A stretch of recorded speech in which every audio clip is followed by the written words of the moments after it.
네, 여러분 반갑습니다. 네, 오늘 처음으로 회관에 오신 우리 지체들 환영합니다. 네, 아이고, 네, 오랜만에 우리 기재 형제도 보이고 또 방학이 끝나니까 우리 울산에 사는 동희자매도 보이고 좋습니다. 네, 명준 형제도 늘 줌으로만 보다가 실존 인물이라는 것을 우리가 이제 보게 되었습니다. 네.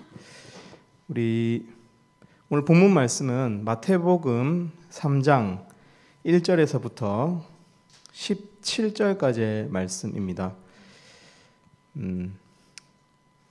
네.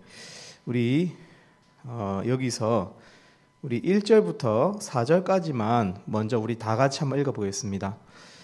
마태복음은 어려운 말이 아닙니다. 마태는 성경의 저자입니다. 이 마태복음을 지은 사람 이름이 매튜, 마태고, 복음은 성경에만 있는 어떤 문학 장르인데 예수님에 대해서 이렇게 설명하고 있는 글입니다. 그래서 마태복음 같이 한번 보겠습니다. 마태복음 3장 1절에서부터 4절까지의 말씀을 우리 다 같이 한번 한 목소리로 읽어보겠습니다. 시작. 그때에 세례 요한이 이르러 유대 광야에서 전파하여 말하되 회개하라 천국이 가까이 왔느니라 하였으니 그는 선지자 이사야를 통하여 말씀하신 자라. 일렀으되 광야에 외치는 자의 소리가 있어 이르되 너희는 주의 길을 준비하라 그가 오실 길을 곱게 하라 하였느니라. 이 요한은 낙타 털옷을 입고 허리에 가죽띠를 띠고 음식은 메뚜기와 석청이었더라. 아멘. 네, 여러분, 우리가 어떤 사람의 대표적인 수식의 말들이 있습니다. 그죠? 여러분, 피겨 여왕 하면 누구죠? 네, 김연아. 이런 식으로 그 사람을 수식하는 대표적인, 그 사람 인생의 대표적인 수식의 말들이 있습니다. 바람의 아들 아십니까? 여러분, 바람의 아들. 예, 이종범. 이종범. 누구라고요? 네, 바람의 아들 이종범. 지금은 이제 아저씨가 되었는데 예전에 해태라는 야구 구단에 아주 발이 빠르기 때문에 바람의 아들 이종범입니다. 그래서 이종범의 아들도 야구를 해요. 이종범 아들은 바람의 손자라고 불리웁니다. 실제로. 네. 뭐 조선의 4번 타자 모릅니까? 네, 조선의 4번 타자는 이대호입니다. 이대호. 네. 네. 여러분, 오늘 본문에 보면 요한이라고 하는 사람을 세례 요한이라고 부르고 있습니다. 요한은 우리가 아는 대로 이 사람의 이름이고요. 세례는 The Baptist 해서 세례를 주는 사람을 말합니다. 피겨 여왕 김연아처럼 그를 수식하는 말이 세례를 주는 사람 요한 이런 뜻입니다. 여러분, 그럴 수 있죠. 그 사람이 주로 세례를 주었기 때문에 세례 요한이라고 우리가 부를 수 있을 것입니다. 근데 문제는 이 세례자라는 단어가 성경에서 쓰고 있다는 것입니다. 성경에서 그를 향하여 이 요한을 수식하는 말은 세례자 요한이라고 쓰고 있다는 것입니다. 여러분, 성경은 우리가 아는 대로 하나님, 이 우주를 지으시고 우리를 지으시고 요한을 지으신 하나님의 메시지입니다. 성경은 그냥 쓰지 않습니다. 그냥 역사적 사실을 기록해 가면서 동시에 하나님이 바라보시는 하나님의 의도를 그 글 가운데 내포하고 있습니다. 우리에게 어떤 깨달음을 주기 위해서 그를 정의할 때, 특별히 요한을 정의할 때 세례자 요한이라고 쓰고 있다는 것입니다. 단순한 단어까지도 성경은 아주 의미가 있습니다. 그러니까 세례 요한은, 세례자 요한이라는 말은 단순히 이 사람을 수식하는 말과 이름일 수도 있지만 어쩌면 세례자 요한과 같은 이 단어는 한 인생에서, 우리가 삶을 살아갈 때 한 인생에서 각 사람마다 하나님께서 각 사람마다 부여하신 수식어가 있을지도 모른다는 생각을 우리가 하게 만듭니다. 하나님이 세례 요한은 세례자로 부르셨어요. 여러분, 사실 세례 요한은 더 많이 수식할 말이 많이 있습니다. 사실 세례자 요한보다 더 그를 수식하기에 적당한 말은 제사장입니다. 제사장. 왜냐? 그의 아버지가 사가랴 제사장이거든요. 그러니까 제사장의 아들 요한. 그리고 오늘 보면 낙타 토롯을 입고 허리에 가죽띠를 띠고 음식은 맥두기와 석청은 와일드 하니, 야생 꿀이거든요. 아주 목가적인 사람입니다. 뭐 자연인 요한 이렇게 부를 수 있는 겁니다. 충분히 이 사람의 어떤 성격적으로. 그러나 특별히 성경이 하나님이 그를 세례자 요한이라고 부른다는 사실을 우리가 기억해야 합니다. 이 말은 하나님께서 우리 각자에게 어떤 부르심을 갖고 계시다는 뜻이기도 합니다. 세례 요한은 세례를 베푸는 사람으로, 그러니까 세례를 베푼다는 말은 각 사람들에게 그 각 사람이 모두 하나님 앞에 죄인임을 깨닫게 하는 그런 사명자라는 뜻이에요. 이 사람은. 그죠? 요한은 자기 사명에 아주 충실했습니다.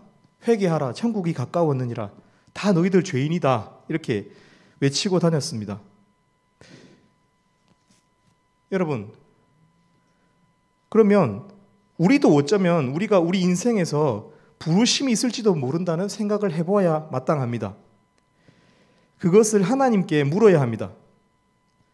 어쩌면 우리가 ESF에 온 것도 단순한 일이 아닐지도 모릅니다. 하나님께서 이유가 있으셔서, 부르심이 있으셔서 이곳에 부르셨을지도 모릅니다. 우리는 그것을 정확하게는 알지 못하지만 적어도 우리가 성경을 읽었다면 하나님께서 우리 각자에게 맡겨진 삶이 우연이 아니라고 믿어야 합니다. 하나님께서 주시는 부르심이 있다는 사실을 우리가 믿기 시작해야 한다는 것입니다. 부르심을 믿는다는 것의 전제 조건이 뭐죠? 부르심을 믿는다는 것. 하나님이 우리 각 사람을 무언가로 부르신다는 것. 그것은 하나님이 계시다는 믿음을 가져야 돼요. 여러분, 하나님을 믿으실 수 있기를 바랍니다. 하나님의 존재와 또 그분은 우리를 사랑하시고 우리 각자를 어떤 이유를 가지고 부르신다는 것입니다. 지원 간사님, 자기 인생에서 그런 부르심을 찾으셨습니까? 간사 박지원, 부산지구 종신 간사 박지원, 그런 혹시 부르심이 혹시 있습니까? 지원 간사님, 종신 간사로서의 부르심이 있나요? 네, 그런 어떤 부르심. 네. 여러분들도 어쩌면 ESF에 온 것이 그냥 놀러 온 것이 아닐지도 모릅니다. 우리를 서로 만나게 하신 것이 요한을 세례자로 부르시는 하나님임을 우리가 믿는다면 우리 각 사람은 부르심이 있을지 몰라요. 우리가 적어도 우연이라고 생각 안 했으면 좋겠습니다. 하나님의 섭리 가운데 우리가 만나게 되었다는 것입니다. 세례 요한은 이제 유대 광야에서 전파하여 말합니다. 그죠? 1절에 보면 유대 광야에서 전파하여 말하되, 2절에 보면 회개하라, 천국이 가까이 왔느니라, 이렇게 말을 하고 있습니다. 여러분, 회개라는 말은, 회개, 되게 어려운 말이죠. 회개는 숫자를 이렇게 정리하는 그 회개 아닙니다. 그죠? 회개라는 말은 메타노이아라는 단어입니다. 헬라어로 메타노이아. 그러면 간단하죠. 메타하고 노이아를 알아보면 되겠죠.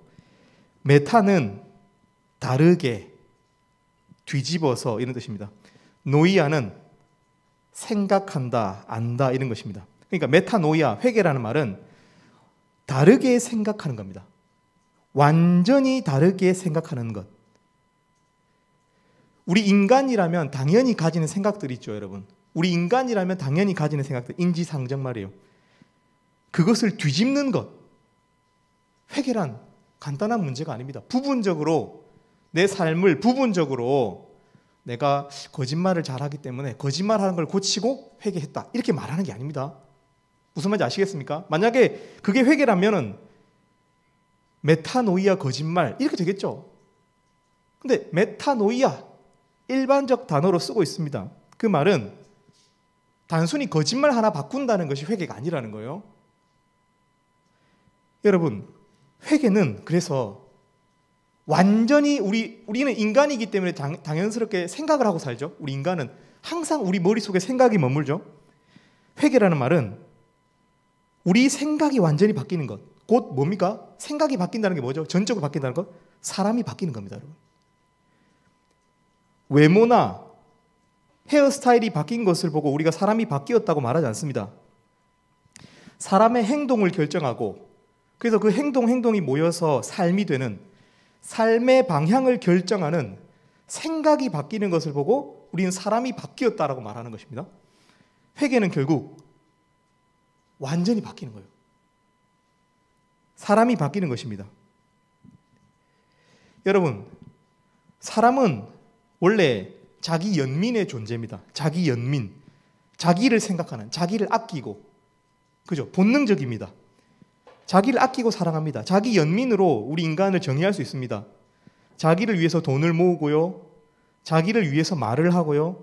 자기를 위해서 스펙을 쌓고요. 자기 만족을 위해서 모든 것을 합니다. 회개하기 전에 우리 인간의 자연스러운 모습은 자기 연민입니다. 자기 연민. 회개란 이런 자기 연민에서 우리 삶을 바꾸는 것을 말합니다. 자기 중심에서 생각을 바꾸는 것을 말합니다. 이웃과 하나님을 향하여, 아니 순서적으로 하나님과 그 하나님을 향해서 우리 생각이 바뀌었기 때문에 이웃을 향해서도 생각이 바뀌는 것. 그래서 완전히 뒤집어지는 거죠. 자기 연민의 뒤집음이 뭘까요, 여러분? 자기 희생입니다. 회개했는지 안 했는지를 알려면 그 사람이 얼마나 희생하는 존재인지, 이웃을 위해서 희생하는 사람인지, 나하고 특별히 어떤 이익관계가 없는 사람들을 위해서도 희생할 수 있는지, 여러분 이것이 회개입니다. 자기 만족, 자기 연민 때문에 생기는 자기 만족을 위한 삶이 아니라 하나님 나라의 의로움과 사명을 구하게 되는 거예요. 회개가 뭐라고 했죠? 다 뒤집는 거예요. 여러분, 그래서 우리가 회개한 사람을 어떻게 알 수 있을까요? 네, 오늘 말씀을 보면 회개하라고 외치는 자, 회개라고 하는 이 회개라는 말이 나오고 있는 코어 말이에요. 코어, 말하는 사람의 코어. 그게 누구입니까? 세례 요한입니다.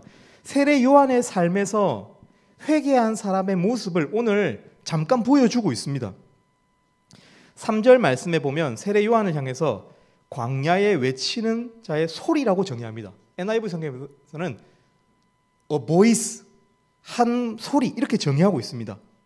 여러분 소리가 뭐죠? 소리. 3절 광야에 외치는 자의 소리가 있어. 이것이 사람을 향한 수식어거든요. 여러분 소리는 어떤 것입니까? 소리? 잠깐 존재합니다. 왜 존재합니까? 그 전하려고 하는 자의 메시지를 전하기 위해서 존재합니다. 소리라는 것은. 그리고 어떻게 됩니까? 사라집니다. 야고보서 4장 14절에 보면 너희는 잠깐 보이다가 없어지는 안개니라고 말씀하고 계십니다. 세례 요한은 사람들에게 하나님의 메시지를 전달하는 세례자의 삶을 살았습니다. 성경은 의도적으로 세례 요한을 소리라고 정의하고 있습니다. 굳이 이것을 인용하고 있어요. 소리다. 그는 소리다. 광야에 잠깐 울리다가 사라지는 소리. 여러분 또 4절을 보세요. 4절. 이 요한의 삶이 살짝 드러나고 있습니다. 4절. 이 요한은 낙타 털옷을 입고 허리에 가죽띠를 띠고 음식은 메뚜기와 석청이었더라. 여러분 회개한 사람의 특징이 뭡니까? 여러분 왜 성경이 굳이 이 요한의 드레스 코드를 말할까요? 요한의 식사 메뉴를, 요한의 어떤 취향을 왜 말하고 있습니까? 왜냐하면 그의 입는 것과 그의 먹는 것이 마태복음이 쓰여진 당시의 사람들이 보기에도 이 사람은 심지어 이런 것을 입고 이런 것을 먹어 라고 기록해 둘 만큼, 사람들에게 기록해서 이렇게 부연 설명을 해야 할 만큼 매우 검소하기 때문에 그렇습니다. 여러분 회개한 사람의 특징이 뭘까요? 아까 회개하기 전에 사람의 특징이 뭐라고 했습니까? 우리가 부자나 가난한 자나 다 사치스럽습니다. 어떤 의미에서는 가난하면 가난한 대로 내가 100만 원 있으면 100만 원으로 전부 나를 위해 쓰고요. 100억 있으면 100억 전부를 나를 위해 씁니다. 사람들 눈이 무서워서 0. 몇 프로 이렇게 떼가지고 1, 2% 떼가지고 구제를 해요. 99%를 자기 위해서 써요. 99억을. 여러분 그것이 과연 사치가 아닙니까? 사치죠. 다른 예를 들어서 뭐 이렇게 구제를 하고 1억 얼마나 큰 돈입니까? 100억인 사람이 1억을 내놔요. 쾌척을 해요. 근데 99억짜리 요트를 사요. 여러분 이런 사람 우리가 사치스럽다고 말할 수 있는 겁니다. 다 자기를 위해서 쓴다는 거예요. 그러나 회개한 사람은 검소하다는 거예요. 여러분 1974년에 스위스 로잔이라는 곳에서 저도 가봤었는데요. 스위스 로잔에서 세계 기독교계 인사들이 모였습니다. 여러분 기독교계 인사들이 서로 다른 종파들이 모이는 것은 쉽지 않습니다. 종파도 다르고 국가도 다른 기독교 지도자들이 모이는 일은 쉽지가 않아요. 그러면 그 사람들이 모였다면 어떤 아젠다, 어떤 핵심 의제를 위해서 모였다면 여러분 그 의제가 무엇일 가능성이 매우 높습니까? 기독교 신앙의 핵심적 가치일 가능성이 매우 높겠죠. 적어도. 안 그렇습니까, 여러분? 근데 이 스위스 로잔에서 모인 이 세계 기독교계의 인사들, 대표들이 모였는데요. 이들이 모인 아젠다가 뭐였을까요? The estate. 부 말이에요, 부. 가진 것, 재물. 이것을 위해서 모였어요, 이 사람들이. 심각하게 치우쳐진 이 부자와 가난.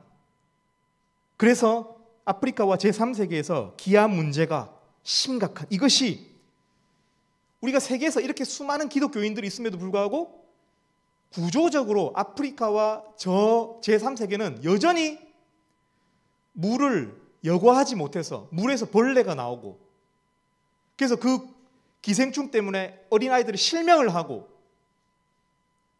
연고만 있으면은 피부를 깨끗하게 할 수 있는데 피부에 염증이 오래되어서 암이 되어버리고 이것은 하나님 앞에서 죄라는 거예요. 그래서 이 사람들이 모였어요. 여러분 목사님들끼리 이렇게 만나면 되게 어색한 거 아시죠, 여러분? 원래 그렇습니다. 기독교계에는 사실 하나 되기가 쉽지가 않아요. 그러나 이 문제만큼은 우리가 핑계할 수 없는 우리 신앙의 핵심 문제이기 때문에 우리가 가진 재물을 나누는 것. 그래서 예수님께서 부자 청년이 왔을 때 그 부자 청년이 어떻게 했습니까? 예수님 제가 다 했습니다. 모든 율법을 다 지켰습니다. 하니까 예수님께서 한마디를 하시죠. 항상 예수님의 말씀은 핵심을 찌르시죠. 그죠? 네가 가지고 있는 재물을 나누어서 가난한 사람들에게 주고 나를 따라와서 제자가 되라고 하셨어요. 여러분 이제 아시겠습니까? 기독교 신앙인은 내가 가지고 있는 이 부를 어떻게 처리하느냐. 100만 원이어도 상관이 없어요. 10만 원이어도 상관이 없어요, 여러분. 온전히 나를 위해서 다 쓰고 있다면 문제가 있는 것입니다. 문제가 있는 것입니다, 여러분. 기독교 신앙인이라면 문제가 있는 거예요. 왜? 제가 말하는 게 아니고 성경이 그렇게 말하고 있어요.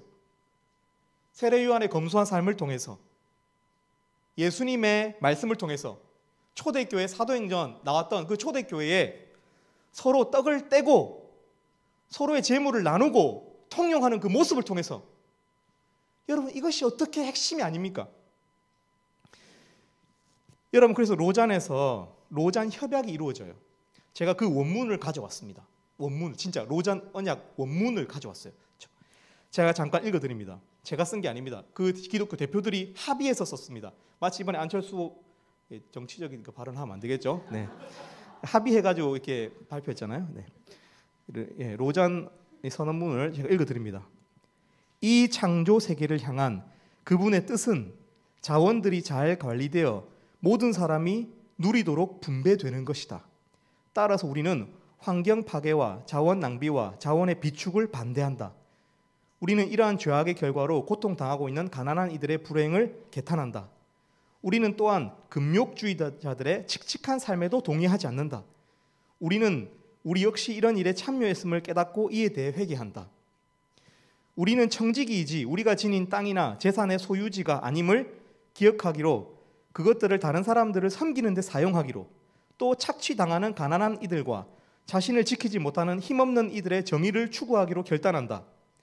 비자발적 가난은 하나님의 선하심에 위배되는 것이라고 단언한다. 그렇죠? 땅을 분배해 주시잖아요, 하나님께서.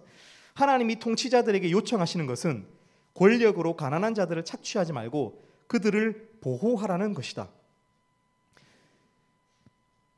우리 주 예수님은 우리를 거룩하고 겸손하고 단순하고 자족하는 삶으로 부르신다. 우리는 낭비하지 않고 개인적인 의식주와 여행과 교회 건축을 위해 사치하지 않기로 결단한다. 우리는 또한 필수품과 사치품, 창조적인 취미로 무의미한 신분의 상징들, 겸손과 허영, 특별할 때만 하는 축하 행사와 일상적인 이벤트, 하나님을 섬기는 것과 유행의 종이 되는 것이 구별됨을 인정한다. 세계 인구의 4분의 1은 비할 데 없는 번영을 누리고 있는 반면 또 다른 4분의 1은 끔찍한 가난을 견디고 있다. 이러한 엄청난 차이는 참을 수 없는 불이익이기에 우리는 그것을 묵인하지 않으려 한다. 우리는 기독교 단체들이 원조보다도 개발을 점점 더 강조하는 것에 찬성하며 기뻐한다. 인력과 적절한 기술을 전수해 줌으로써 사람들은 자신의 자원을 잘 사용하는 동시에 자신의 존엄성을 지킬 수 있기 때문이다. 가난과 지나친 부, 궁극주의와 무기산업, 자본과 땅과 자원의 불공평한 분배는 권력이 있느냐 없느냐의 문제다. 구조적인 변화를 통한 권력의 이동 없이 이런 문제들을 해결할 수는 없다. 기독교회는 사회에 속한 다른 사람들과 함께 정치에 참여할 수밖에 없다. 여러분, 훨씬 더 길지만 여기까지만 줄이겠습니다. 여러분, 회개한 그리스도인은 그 삶이 검소해질 수밖에 없습니다. 그리고 서로 다른 경제 수준을 가지고 태어나는 것이 운명이 아니라 우리가 서로 다른 경제 수준을 가지고 태어나는 것이 섬김의 기회라고 우리는 생각할 수밖에 없어요. 여러분, 이런 세례 요한이 메시지를 전했을 때 어떻게 되었습니까? 그 결과가 6절 보십시오. 6절 같이 읽겠습니다. 오늘 마태복음 3장 6절 그 결과 시작. 자기들의 죄를 자복하고 요단강에서 그에게 세례를 받더니 많은 사람들이 세례 요한의 말에 자기 죄를 고백하는 역사가 일어났어요. 여러분, 무슨 말입니까? 그의 메시지가 단순했지만 회개하라 천국이 가까이 왔느니라 매우 단순하죠. 저처럼 이렇게 길지 않아요. 그 메시지가 효과적이었다는 것입니다. 그의 메시지가 사람들의 마음을 뚫고 들어갔다는 것입니다. 왜 그의 메시지가 효과적이었습니까? 메시지를 전하는 요한이 메시지적인 존재였기 때문에 그런 것입니다. 가장 훌륭한 복음 전도는 그 사람이 메시지처럼 되는 것입니다. 자기를 있다가 사라질 안개, 있다가 사라질 소리로 여기는 자기 부인의 삶과 메뚜기와 석청으로도 배를 불려 그래도 마음에 기쁨이 있고 자족하는 사람을 볼 때 우리는 두렵습니다. 와, 저 사람은 저래도 진짜 기뻐 보인다. 두렵죠. 그런 사람은 메시지에 힘이 있고 6절 말씀처럼 많은 사람들을 바른 대로 이끌 수 있는 힘이 있는 것입니다. 우리가 그리스도인이라면 형식만 그리스도인이어서는 안 됩니다. 우리는 과연 그리스도인입니까? 우리의 머리는 메타노이아 되어 있습니까? 오늘 하루 어떤 생각으로 사셨습니까, 여러분? 하나님 앞에 섬김의 모습을 여러분 갖고 계셨습니까? 아니면 오늘 하루도 우리가 지금 대략적으로 한 16시간 정도 살고 있죠. 근데 그렇게 살고 있는 우리가 여러분 무엇을 위해서 여러분의 시간을 다 쓰셨습니까? 여러분, 우리의 삶이 부분적으로 바뀌는 것이 아니고 하나님 앞에서 우리의 가치관이 바뀌어질 수 있기를, 회개되어지는 삶이 되기를 여러분 바랍니다. 특별히 여러분에게 적용할 것이 있습니다. 여러분 보세요. 요한의 메시지는 간단하지만 우리가 간과하는 사실이 있습니다. 보십시오. 우리 2절 말씀 다시 한번 읽어볼까요? 2절 말씀 시작. 회개하라 천국이 가까이 왔느니라 하였으니. 여러분 보십시오. 회개하라 천국이 가까이 왔느니라, 이 말은 영어로 제가 읽어드립니다. Repent, 회개하라. Repent, for the kingdom of heaven is near. Repent, for the kingdom of heaven is near. Kingdom of heaven, 하나님의 나라가 is near, 가깝기 때문에. for가 뭡니까? for, 원인과 결과입니다. 여러분, for는 원인과 결과의 접속사입니다. 여러분 아시죠? for가 그렇다는 거. 여러분, 그렇다면 여기서 이 문장에서 아주 단순한 사실이 뭡니까? 회개가 결과라는 거예요. 어떻게 우리가 돌아설 수 있죠? 우리가 어떻게 우리 삶에서 메타노이아, 우리 생각을 완전히 바꾸어서 다른 사람으로 살 수가 있습니까? 원인이 뭡니까? 그러면 이 문장에서 원인, for the kingdom of heaven is near, 천국이 가까이 왔다는 것, 천국이 가까이 옴, 이것이 원인이고요. 회개는 결과입니다. 무슨 말이죠? 무엇이 회개하게 만드냐의 문제예요. 무엇이 우리를 결과, 회개를 낳느냐는 거예요. 무엇이, 원인이 뭡니까? 우리 내면의 어떤 감동과 깨달음일까요? 적어도 이 문장을 보면 안 그래요? 우리가 어느 날 갑자기 회개할 가능성은 0%입니다, 여러분. 이 문장에 따르면 우리 내면에 갑작스러운 변화를 통해서 회개가 일어나지 않는다는 거예요. 무엇이 회개하게 만듭니까? 우리 내면의 어떤 감동과 깨달음이 아니라 이 위에 이 메시지를 본다면 우리의 생각을 바꾸는 것은 내면의 어떤 발로, 내면에서 일어나는 어떤 그 모티베이션, 내면에서 일어나는 어떤 움직임이 아니라 우리 내면에 있는 것이 아니라 우리 생각을 바꾸는 것은 우리 바깥에서 온다는 거예요. 우리 바깥에 있는 상황, 그 상황의 임박성 말이에요. 임박성. 여러분, 우리 인생 살아보면 그렇지 않습니까? 언제 여러분 시험 공부했습니까? 발등에 불이 떨어질 때. 여러분 내면에서 거룩한 마음이 들어서 시험 친 다음 날인데 오늘은 공부를 좀 해야 되겠어. 한 번씩 그럴 때가 있지만 우리 삶을 완전히 바꾸는, 여러분 이런 사람의 변화는 우리 내면에서 갑자기 자라나는 게 아니에요. 뭐라고요? 바깥에 있는 이 상황을 보는 그 임박한 마음 말이에요. 거기서 사람을 바꿔요. 그래서 보통 어떤 사람이 회개하죠? 죽기 직전에 사람이 회개합니다, 보통은. 왜 그렇죠? 이 사람의 상황이 그렇거든요. 임박했거든요. 죽음이 임박했기 때문에 사형수들이 그렇게 교화가 잘 됩니다. 암 환자들이 암병동에서 암병동 사역자들 다 한 명씩 있는 거 아시죠, 여러분? 다 있습니다. 근데 그 사람들이 교화가 잘 일어나요. 왜 그럴까요? 그 사람들의 상황이 임박했기 때문에 그런 거예요. 여러분, 회개는 우리 내면에서 일어나는 어떤 내적 발로가 아니라 내면의 어떤 선한 것이 때가 되어서 열매를 맺는 것이 아니라 바깥으로부터 오는 어떤 충격 말이에요.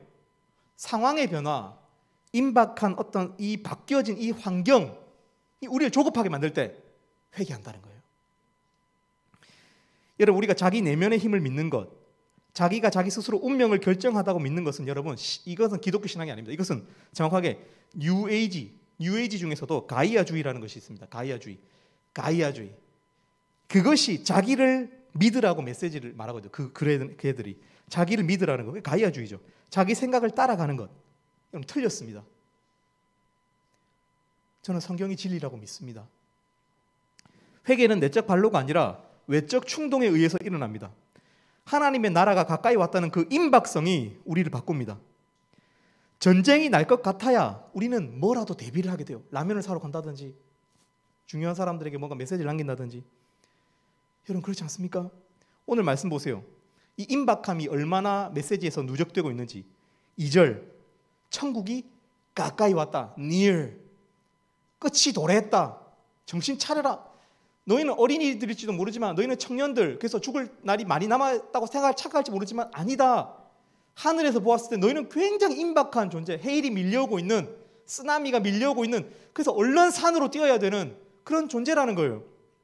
7절에도 누가 너희를 가르쳐 임박한 진노를 피하라더냐. 임박했다는 거예요. 10절 보십시오. 이미 도끼가 나무 뿌리에 놓였으니. 임박했다는 것입니다, 여러분. 11절 보십시오. 키질을 시작하셨다는 거예요. 여러분, 키질은 알곡과 가라지를 나누는 작업인데 하나님이 이미 그 키질을 시작하셨다는 거예요. 이러한 표현들은 하나님 나라의 임박함을 보여주는 것입니다.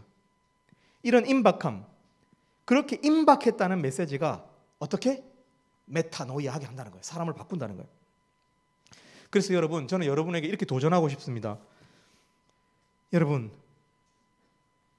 마음이 찜찜하고 우울하고 힘들고 할 때 어떻게 해야 돼요? 자기 내면에서 생각을 계속해서는 안 돼요. 생각을 멈추고 어떻게 해야 됩니까? 귀를 성경에 가져다 대셔야 돼요. 늘 우리 자신의 내적 생각이 아니라 외부의 하나님 메시지에 귀를 기울여야 합니다. 움츠려 들어서 기분 전환을 하려고 노력하는 것이 아니라 걸어야 돼요. 일어나야 한다고요. 경험해야 돼요. 읽어야 해요. 들어야 해요. 만나야 해요. 모임에 들어와야 돼요. 고립되기보다는 동역자들에게 들어가야 돼요. 그래서 정신을 차리셔야 돼요. 무엇보다도 성경에 자기를 노출해야 돼요. 그렇게 우리 모든 모임들이 우리 영혼을 깨우는 모임들이 되기를 소망합니다. 우리 자매님 그 이름이 뭐라고 그랬죠?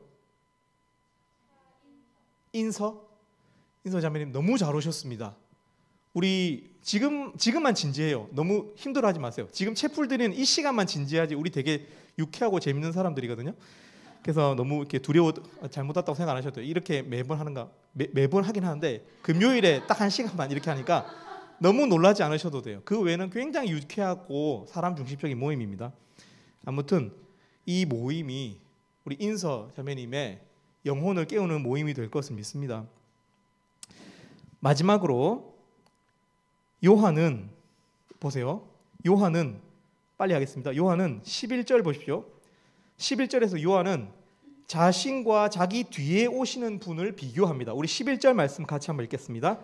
시작. 나는 너희로 회개하기 위하여 물로 세례를 베풀거니와 내 뒤에 오시는 이는 나보다 능력이 많으시니 나는 그의 신을 들기도 감당하지 못하겠노라. 그는 성령과 불로 너희에게 세례를 베푸실 것이요. 자 보십시오. 요한은 자신과 자기 뒤에 오시는 이 성경도 존댓말을 쓰고 있네요.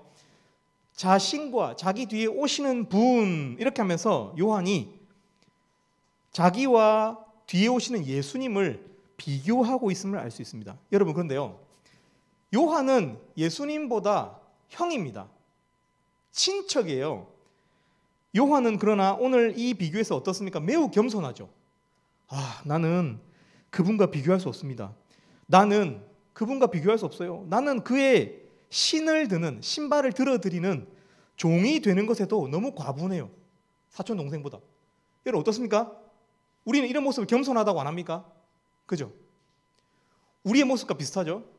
우리가 하나님 앞에서 계속 겸손하잖아요. 우리 아까 예배 드릴 때 누가 막 이렇게 막 장난스럽게 안 하잖아요. 적어도 몸을 움츠리고 하나님께 우리가 예배하는 시간이니까 우리 아까 지원관 선생님도 얼마나 겸손합니까? 그죠? 눈을 지그시 감고 그죠? 자기를 절제하고 장난을 치지 않고 예배하잖아요.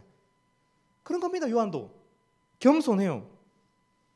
요한이 왜 겸손합니까? 11절 보세요. 예수님의 능력 때문에 겸손해요. 예수님의 능력 때문에.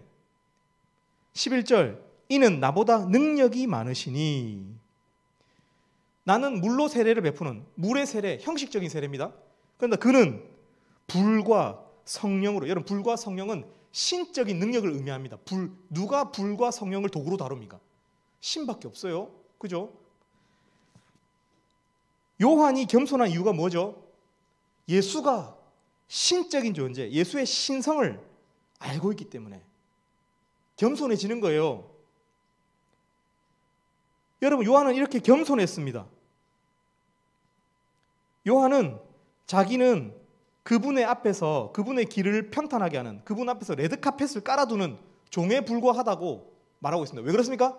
왜 그렇다고 했습니까? 예수님이 위대하신 분이기 때문에, 예수님이 하나님이시기 때문에, 예수님의 능력 때문에, 한 손에 불과 한 손에 성령을 부리시는 분이기 때문에. 여러분 오늘 요한이 당황하고 있어요. 이런 요한이 왜 당황하죠? 13절 말씀, 13절 14절 말씀 같이 한번 읽어보겠습니다. 요한이 왜 당황하는지, 이런 겸손한 요한이 왜 당황할까요? 13, 14절 시작. 이때 예수께서 갈릴리로부터 요단강에 이르러 요한에게 세례를 받으려 하시니 요한이 말려 이르되 내가 당신에게서 세례를 받아야 할 터인데 당신이 내게로 오시나이까. 여러분 잘 들으십시오. 이것이 우리 인간의 한계입니다. 이것이 인간 인격의 한계입니다. 이것이 우리 인간 겸손함의 한계입니다. 요한이 왜 예수님을 경배했습니까? 왜 예수님 앞에서 자기를 신을 들기도 부족한 종이고 나는 그의 레드카펫을 깔아야 되는 종이라고 말을 하고 있습니까?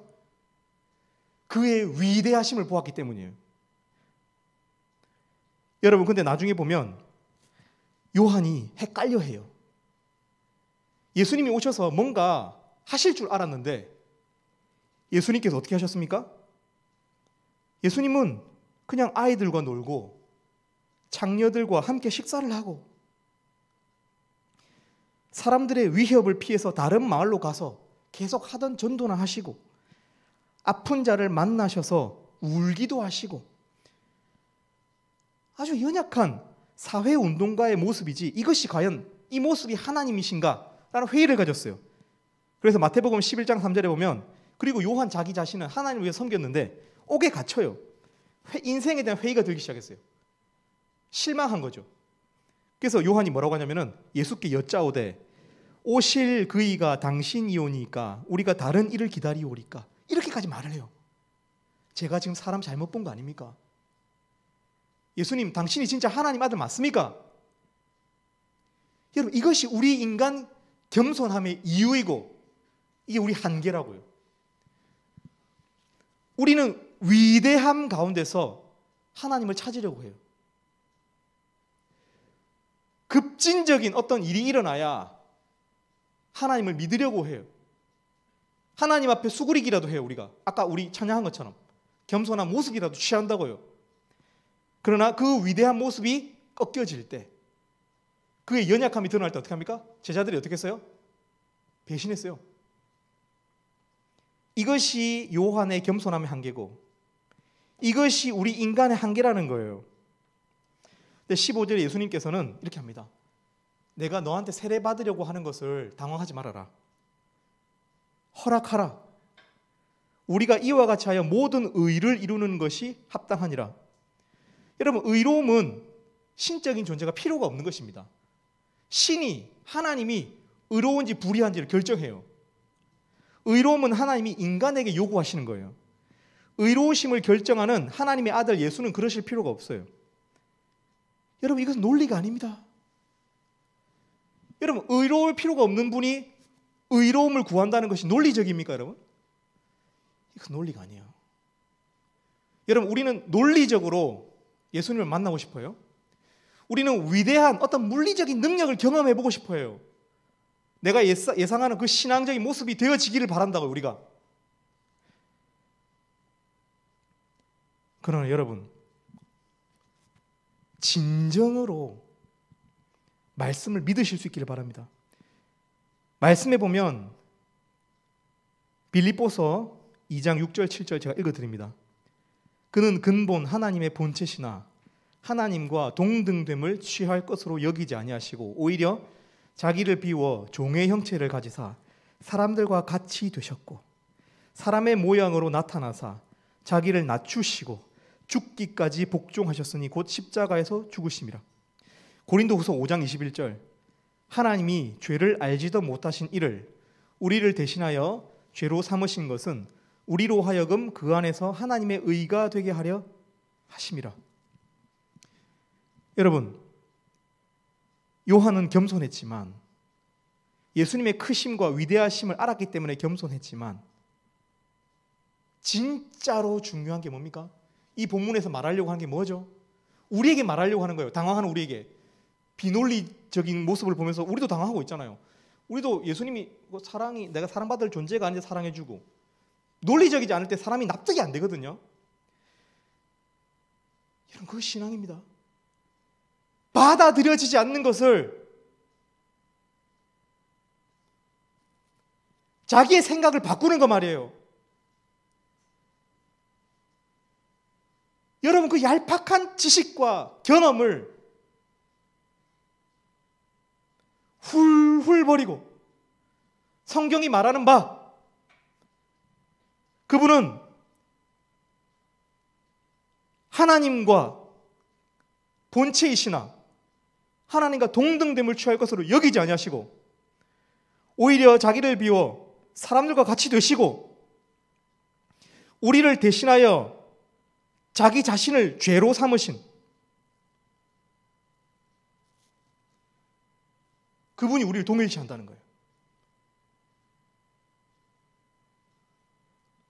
우리가 얼마나 부패한지 우리는 늘 인지 하나 인지 못하나 무의식적으로 알아요. 그래서 경찰이 나타나면 쫄잖아요.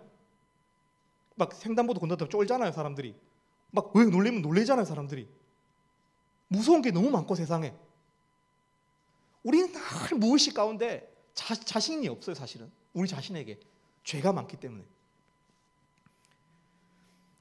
그러니까 하나님의 사랑을 받을 만한 존재라는 것을 모르는 거예요.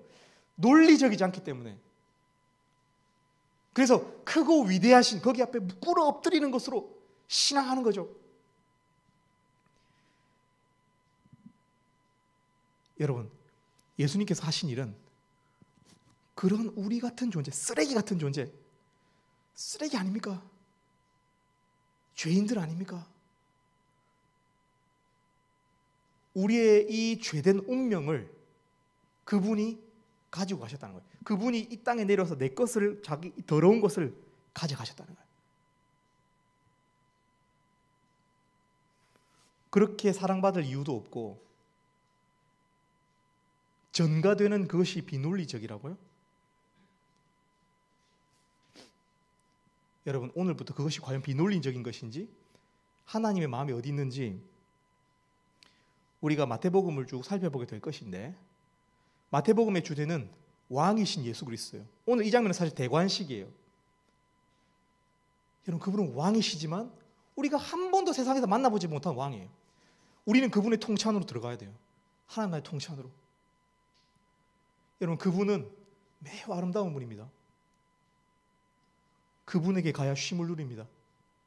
사랑하는 우리 형제자매 여러분, 저도 보지 마시고 메시지만 보세요. 제가 완전히 가려져야 돼요. 성경이 그렇게 말하고 있어요. 우리 시간 오직 주의 은혜로 우리 찬양 한번 하고 마치도록 하겠습니다.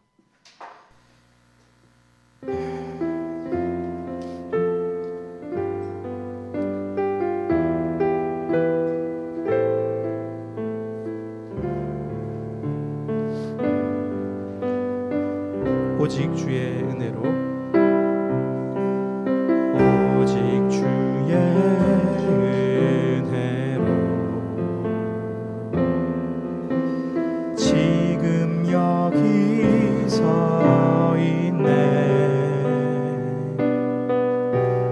한없는 경배, 한없는 찬양, 내 영혼 예배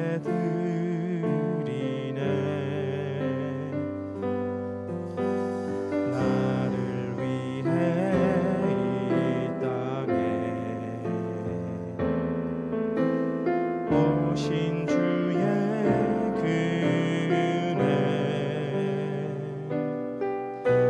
십자가 고통 이기신 주님, 그 은혜 어찌 잊으리.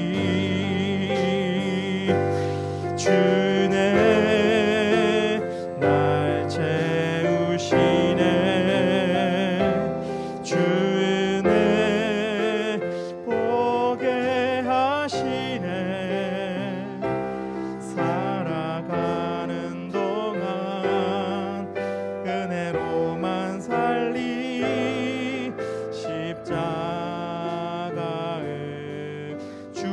날 채우시네.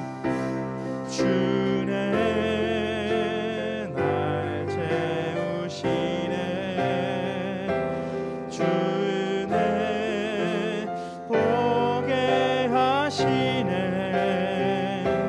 살아가는 동안 은혜로만 살리. 십자가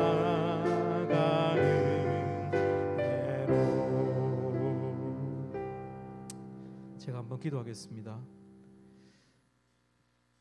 하나님 아버지, 우리가 하나님 앞에서 하나님의 은혜를 늘 말하고 노래하지만 하나님의 은혜를 진정으로 믿고 있는지 모르겠습니다. 하나님, 우리 사랑하는 우리 형제자매님들의 마음이 매우 가난합니다. 하나님의 은혜가 필요합니다. 하나님, 우리가 하나님께서 확증하고 보여주신 하나님의 사랑, 그 선물 같은 은혜를 우리가 움켜쥘 수 있는 믿음이 저와 우리 형제자매들 가운데 있을 수 있도록 도와주시옵소서. 그래서 저들의 마음이 부유하도록 하나님으로 채워지는 은혜가 있을 수 있도록 하나님 축복해 주시옵소서. 특별히 새학기에 우리가 인서자매를 포함하여 여러 많은 신입생들을 또 만나고 공동체에 허락해 주시니 감사합니다. 참 저들이 공동체에서 잘 적응하여서 참 하나님의 말씀을 대면하는 데까지 자라갈 수 있도록 하나님 축복해 주시기를 원합니다. 감사합니다. 예수님 이름으로 기도 올립니다. 아멘.